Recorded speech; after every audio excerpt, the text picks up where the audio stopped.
இப்போது மாண்பு முதலமைச்சர் அவர்கள் பேசலாம். இந்த டாஸ்மாக் மாதிரியே பல டிபார்ட்மெண்ட்லயும் மறுபடியும் சொல்றேன், கட்சி நிதின்ற பேர்ல அடிச்ச கொள்ளைய ஒன்னா கவர்மெண்டோட கஜானாக்குள்ளேயே கொண்டு சேர்த்துக்கிட்டே இருக்கிறாங்க.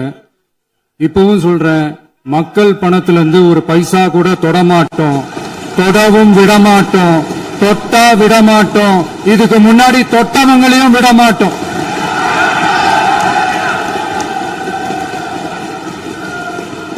ஒவ்வொரு ஊழலா வெளியில வரும் போலே, ஒவ்வொரு வேஷமா கலைஞ்சிரும் போல இங்க இருக்கிற நிறைய பேரு நடுங்கி போய் இதுல நம்ம மேல அவதூறு வேற. இப்ப புதுசா ஒரு வெப்பன் ஒண்ணு கொண்டு வந்திருக்காங்க. அது என்ன தெரியுமா? அவங்க தயவால தான் நம்ம ஆட்சி நடக்குதான். மக்கள் தயவால இந்த ஆட்சி நடந்துகிட்டு இருக்கு.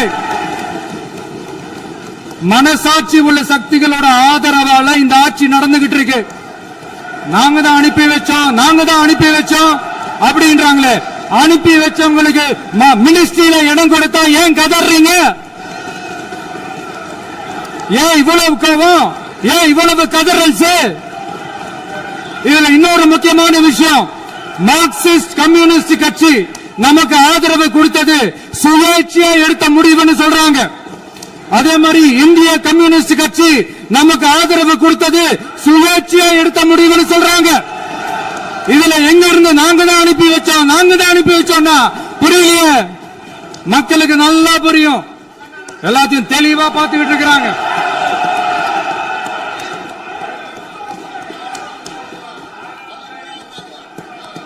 முதலமைச்சர் கண்டினியூ பண்ணலாம். மாண்பு முதலமைச்சர்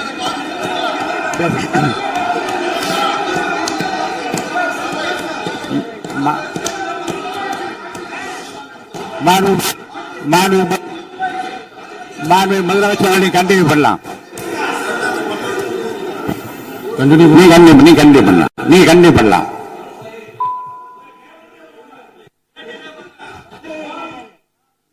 இந்த சமூக நீதி அரசுன்னு சொல்றவங்களை பார்த்து கேட்கிறேன், நம்ம பட்டியலின சகோதரர்களுக்கு எத்தனை அமைச்சர் பதவி கொடுத்தீங்கன்னு கொஞ்சம் சொல்ல முடியுமா?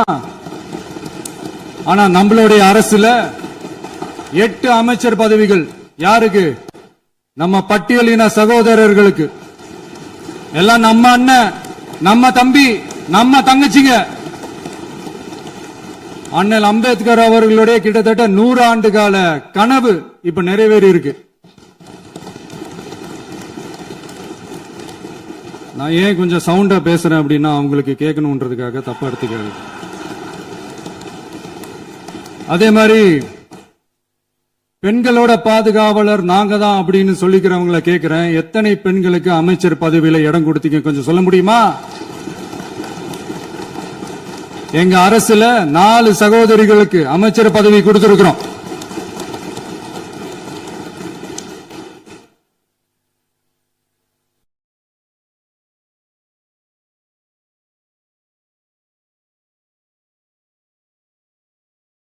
அதனால மக்களால் நிராகரிக்கப்பட்டு மக்களால் அகற்றப்பட்டவங்களுக்கு ஒண்ணு சொல்லிக்கிறோம், தப்பே செய்ய மாட்டோம், ஊழலே செய்ய மாட்டோம், நேர்மையா தான் இருப்போம், நியாயமா தான் இருப்போம் அப்படின்னு சொல்றவங்களால மட்டும்தான் கூட்டணி ஆட்சி அமைக்க முன்வரும். ஆட்சியிலையும் பங்கு, அதிகாரத்திலையும் பங்கு கொடுக்க முன்வரும். ஊழல்லையே ஊறி போனவங்களால இந்த கூட்டணி ஆட்சியோ ஆட்சியிலையும் பங்கு அதிகாரத்திலையும் பங்கு கொடுக்க முன்வராது. மெஜாரிட்டி இருந்தாலும் தரமாட்டாங்க, மெஜாரிட்டி இல்லனாலும் தரமாட்டாங்க. கேட்டா ரெடிமேடா ஒரு பதில் ஒண்ணு வச்சிருப்பாங்க, கூட்டணி ஆட்சியை மக்கள் விரும்ப மாட்டாங்கன்னு. அதே மக்கள் தான் இப்ப அவங்கள பார்த்து சிரிக்கிறாங்க. நான் பதவி ஏத்த அன்னைக்கு கொஞ்சம் டைம் அவகாசம் கேட்டேன். எதுக்கு கேட்டேன்? நிதி நிலைமை கொஞ்சம் மோசமா இருக்குது, அதெல்லாம் கொஞ்சம் சரி செஞ்சுக்கிட்டு படிப்படியா கொஞ்சம் கொஞ்சமா நான் கொடுத்த வாக்குறுதிகள்லாம் செயல்படுத்துவேன், அதுக்காக கொஞ்சம் டைம் அவகாசம் கேட்டேன். நான் ஏதோ வேற எதுக்காகவோ வேற யாருக்காகவோ ஏதோ அவகாசம் கேட்ட மாதிரி. அடுத்து இங்க சபையில இல்லாதவங்களை பத்தி பேச வேண்டாம்னு நினைக்கிறேன்.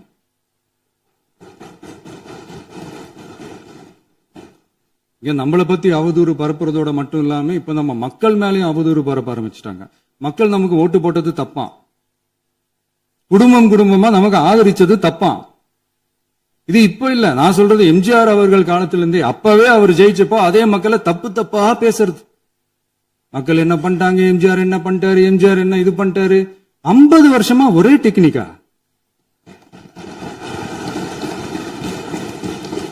டெக்னாலஜி எல்லாம் மாறி வேற எங்கேயோ போயிட்டு இருக்கு பஸ். இதுல கொஞ்சம் டெக்னிக்காச்சும் கொஞ்சம் மாத்தினா கொஞ்சம் நல்லா இருக்கும். அதனால மக்களுக்கு யூஸ்ஃபுல்லா இருக்கிற மாதிரி இந்த ஆக்கப்பூர்வமான கருத்துக்களோ ஆக்கப்பூர்வமான யோசனைகளோ இருந்தா சொல்லுங்க, அதை நாங்க டெஃபரெண்டா எடுத்துக்கிறோம். ஆனா அதை விட்டுட்டு இந்த நக்கலு நையாண்டி சம்பந்தம் இல்லாத பேச்சு இதெல்லாம் பேசிட்டு அப்புறம் முதல்வர் பதில் சொல்லல, முதல்வருக்கு பதில் சொல்ல தெரியல அப்படின்னா அப்புறம் என்ன சோஃபா மாடல் ஆட்சியா? அது என்னன்னு புரியறதுக்கு எனக்கு ரொம்ப நாள் ஆச்சு. இந்த சோஃபா செட்டு, டேபிள் சேரு, டீபாய், பர்னிச்சர் பிசினஸ் எல்லாம் வேற எங்க வெளியில போய் பண்ண சொல்லுங்க. அப்படி அந்த பிசினஸ் தான் பண்ணணும்னா நிறைய பிசினஸ் பண்ற மாதிரி வெளியில போய் பண்ண சொல்லுங்க, இங்க சட்டசபைக்குள்ள வேணாம். அதனால ஆக்கப்பூர்வமான கருத்துக்கள் இருந்தா சொல்லுங்க, டெஃபினட்டா அது சரியா இருந்தா நாங்க ஏத்துக்கிறோம். எனக்கு ஒரு குட்டி கதை ஒண்ணு ஞாபகம் வருது, சொல்லாமா? ஒரு ஊர்ல ஒரு பெரியவர் வெயில் ரொம்ப ஜாஸ்தியா இருக்குன்னு சொல்லிட்டு கண்ணுக்கு மேல கை வச்சுக்கிட்டு இப்படி சுத்தி முத்தி தேடிக்கிட்டு இருந்தாராம். அப்ப கூட இருந்த ஒரு சின்ன பையன் என்ன தேடுறீங்க அப்படின்னு கேட்டானா. அதுக்கு அந்த பெரியவர் சொன்னாரா, அது ஒண்ணு இல்ல தம்பி, உங்க அப்பா இங்கதான் இருப்பாருன்னு சொன்னாங்க, அதான் தேடிக்கிட்டு இருக்கேன், எங்க உங்க அப்பாவையே காணோம்.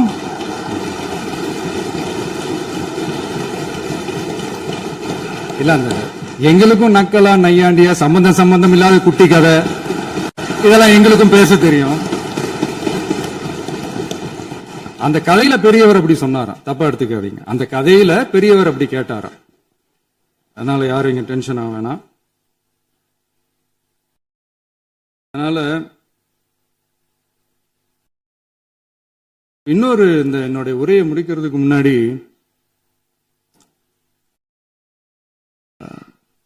போயிட்டாங்க, பேசலாமா? உங்க கருத்துக்களை நீங்க முழுமையாக மன நிறைவோடு பேசலாம். டிவில சரி. அதான் 5 நிமிஷம் பேசுனதுக்கே கொலத்தூரி இந்த ஆட்டம் ஆயிடுச்சு. பேசுனா அப்புறம் என்ன பண்றது? கடைசியா நான் இந்த உரையை முடிக்கிறதுக்கு முன்னாடி ஒரு முக்கியமான ஒரு விஷயம் பத்தி சொல்லணும். ஆளுநர் உரை அன்னைக்கு இந்த தமிழ் தாய் வாழ்த்துக்கு அப்புறம் தேசிய கீதம் பாடினது தப்பு, தேசிய கீதம் 2 முறை பாடினது தப்பு,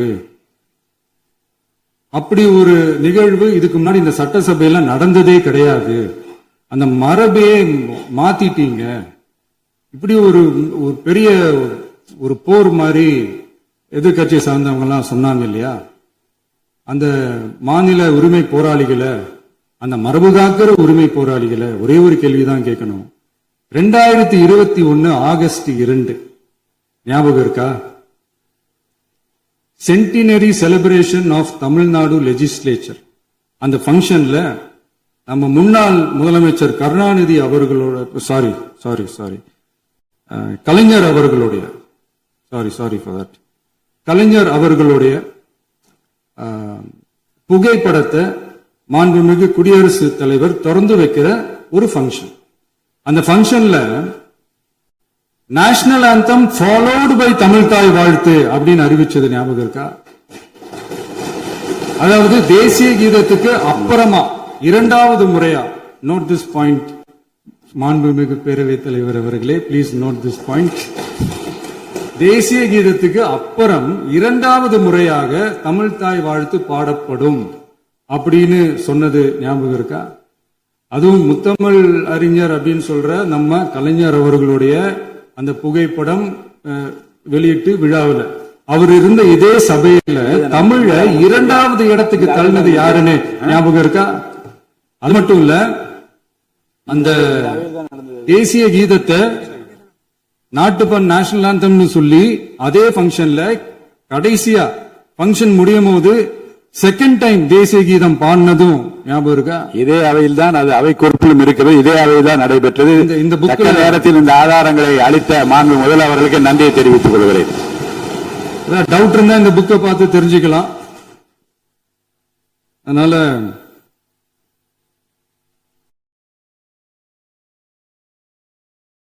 எல்லாம் கேட்டா என்ன சொல்லுவாங்கன்னா, அது ஜனாதிபதி கலந்துகிட்ட ஃபங்க்ஷன், அதெல்லாம் அப்படிதான், அதெல்லாம் கண்டுக்க கூடாது அப்படின்னு சொல்லுவாங்க.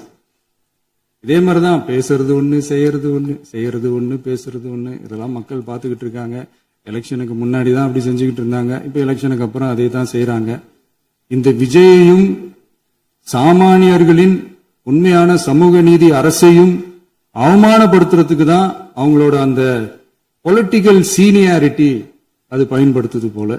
சரி, செய்யட்டும் செய்யட்டும், நல்லா செய்யட்டும். இப்போ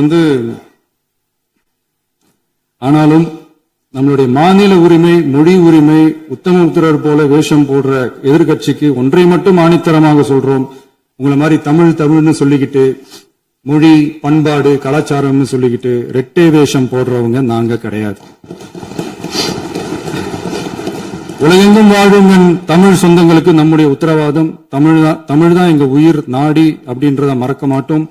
இப்பவும் சொல்றோம், மாநில உரிமையில எப்பவும் உறுதியா இருப்போம். அதே சமயத்துல அரசியல் வேற, ஒன்றிய மாநில அரசுகளுக்கு இடையே இருக்கிற நிர்வாக அணுகுமுறை வேற. இதுல நாங்க ரொம்ப தெளிவா இருக்கிறோம். அதனால எங்களுக்கு பாடம் எடுக்கிறதா நினைச்சுக்கிட்டு உங்க வேஷத்தை நீங்களே கொஞ்சம் கொஞ்சமா கலைச்சுக்கிட்டே வர்றீங்க, மறந்துடாதீங்க. அப்புறம் நேத்து எதிர்கட்சி தலைவர், மாண்புமிகு எதிர்கட்சி தலைவர் பேசும்போது நிறைய பேசினாங்க. அதுல ஒண்ணு மட்டும் அரசு சொல்றதா நினைச்சுக்கிட்டு நம்மள இன்டைரக்டா ஈவில் அப்படின்ற அந்த வார்த்தையை யூஸ் பண்ணாங்க. எனக்கு ஒண்ணுதான் சொல்லணும்னு தோணுது. ஈவில்ஸ்னு டெவில்ஸ் பேசக்கூடாது.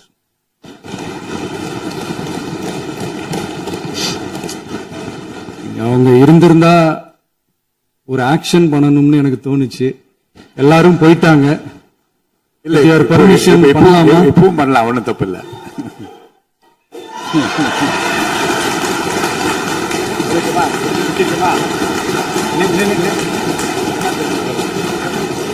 யார் சொல்றாங்க?